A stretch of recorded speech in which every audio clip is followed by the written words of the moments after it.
Assalamu alaikum warahmatullahi wabarakatuh. Alhamdulillahi rabbil alamin, wassalatu wassalamu ala nabiyil amin wa ala alihi wa ashabihi ajma'in, amma ba'd.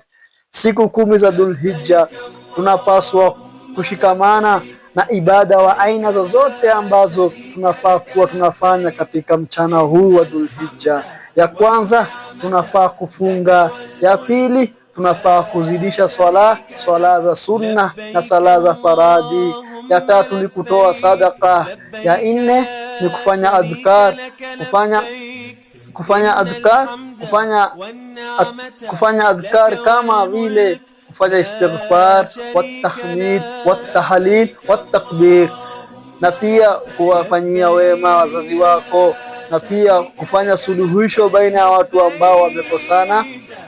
Na Mwenyezi Mungu anaapa na siku kama huu, siku ya Dhulhijja, anaapa na siku 10, wal fajr wala yanin ashir. Mwenyezi Mungu anaapa na usiku wal fajr, na pia anaapa na siku 10 za Dhulhijja.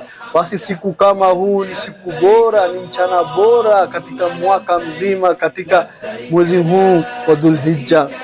Na Mtume Muhammad sallallahu alaihi wasallam anasema, yale ambao utafanya, ibada ambao wenyewe utafanya, basi Mwenyezi Mungu anaangalia ibada hiyo kwa macho yake.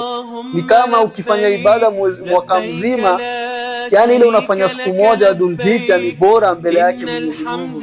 Na pia Mtume Muhammad sallallahu alaihi wasallam anasema, yani mwezi huu ni bora, ni mwezi bora katika mwaka mzima.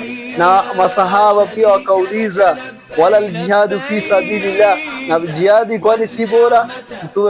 Mtume wa Allah azza wa jalla akasema ya kuwa, yani yule ambaye ataenda na mali yake bali akarudi bila mali yake na nafsi yake bila chochote, basi hiyo ndo bora zaidi ya Dhulhijja. Wabillahi tawfik. Assalamu alaikum warahmatullahi wabarakatuh.